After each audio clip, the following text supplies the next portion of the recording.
আসসালামু আলাইকুম, বিসমিল্লাহির রহমান। আজ যে বিষয়টা নিয়ে আমি আপনাদের সামনে উপস্থাপন করতে চাচ্ছি সেটা হচ্ছে ক্ষমতার বদল হয়, মানসিকতার বদল হয় না। বর্তমান ইন্টারিম গভর্নমেন্ট রাষ্ট্র পরিচালনা করছেন বিশ্ববরেণ্য ব্যক্তিত্ব ডক্টর মোহাম্মদ ইউনূসের নেতৃত্বে।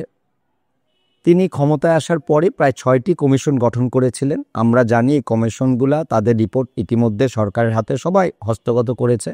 পুলিশ কমিশন, স্বাস্থ্য কমিশন, তারপর যে সংস্কার কমিশন, যাই হোক এই ৬টি কমিশন, কিন্তু সরকার এই কমিশনগুলার সুপারিশ বাস্তবায়নে উদ্যোগী হন নাই। অর্থাৎ রাষ্ট্রে ঘুষ দুর্নীতি চলছেই, টাকা না দিলে বা সেটেল না করলে কোনো কাজ হয় না, সেপ্টে আর গেলাম না। অর্থাৎ কাজ করতে হলে ভাগ দিতে হবে। দালাল চক্র সক্রিয়, যারা আগে দালাল চক্র হিসেবে কাজ করতো তারা এখনও কাজ করছে, অর্থাৎ তারা বহাল তবিয়তে বসে আছেন। ট্যাক্স ভ্যাট নিয়ে বাংলাদেশে সবসময় অভিযোগ ছিল এবং সেই চক্র আরও সক্রিয়, অর্থাৎ ট্যাক্স ভ্যাট প্রক্রিয়াকে আরও কঠিন করা হয়েছে। অর্থাৎ যেখানে যে অবস্থায় ছিল সেই প্রক্রিয়াগুলা বর্তমানে আরও সুন্দরভাবে চলমান। আর বিচার বিভাগ নিয়ে তো কিছু বলার সুযোগ নেই, তারপরও বলি, বিগত সরকার অযোগ্য ব্যক্তিদের বিচারপতি নিয়োগ করেছিলেন এবং সেই প্রক্রিয়ার মাধ্যমে এবারও দেখলাম প্রায় ২৫ জনের মতো নতুন বিচারপতির নিয়োগ হয়েছেন, যাদের মধ্যে কিংস পার্টির নেতার বাবাও আছেন এবং অনেক অযোগ্য ব্যক্তি আছেন যারা হাইকোর্টের বিচারপতি নিয়োগ পেয়েছেন। অর্থাৎ দেশে মব চলছে, ক্ষমতার দাম্ভিককে, মানে আমি কোন হনুরে, আমি যা বলবো সেটাই হতে হবে, তারাই আবার রাষ্ট্রকে করায়ত্ত করে নিয়েছে। যেমন নির্বাচন কমিশনের একটি বক্তব্য খুবই উল্লেখযোগ্য, যে তারা হঠাৎ করে গত কয়েকদিন আগে বললেন যে সশস্ত্র বাহিনীর ক্ষমতা বাড়াবেন নির্বাচন নিরপেক্ষ রাখার জন্য, ধন্যবাদ। আবার বললেন যে পলাতক আসামিরা নির্বাচন করতে পারবে না। তাহলে আওয়ামী লীগ, জাতীয় পার্টি বা 14 দলের যারা পালাননি এখনো দেশে আছেন তারা কি নির্বাচন করতে পারবেন? বা তাদের নির্বাচন করতে কোনো বাধা রইল না? যেমন আমরা দেখি বর্তমানে ডাকসু নির্বাচন বা বিভিন্ন বিশ্ববিদ্যালয়গুলার নির্বাচন প্রক্রিয়া শুরু হয়েছে।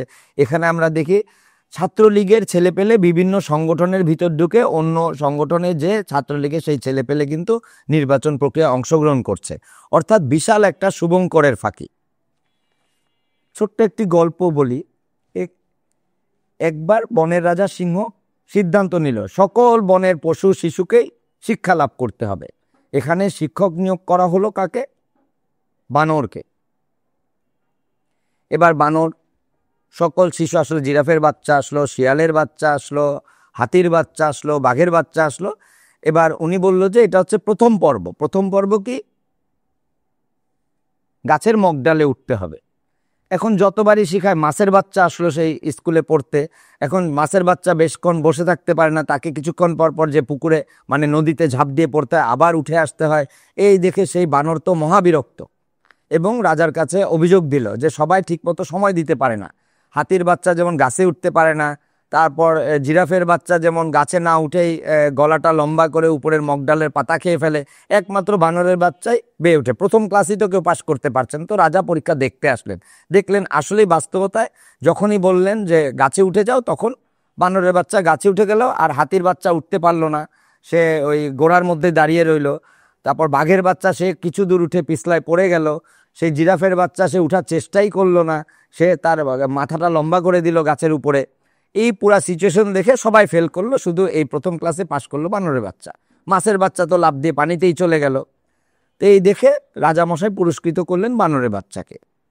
এ থেকে আমি আসলে বুঝতে চাচ্ছি, এই যে আমি কোন হনুরে, আমি যা বলি সেটাই ঠিক, এই মানসিকতা এখনো আমরা চলছি। অর্থাৎ যেখানে যাকে দরকার, অর্থাৎ যেদিন পর্যন্ত আমরা যোগ্য নেতা না পাবো, যোগ্য নেতৃত্ব না পাবো, অর্থাৎ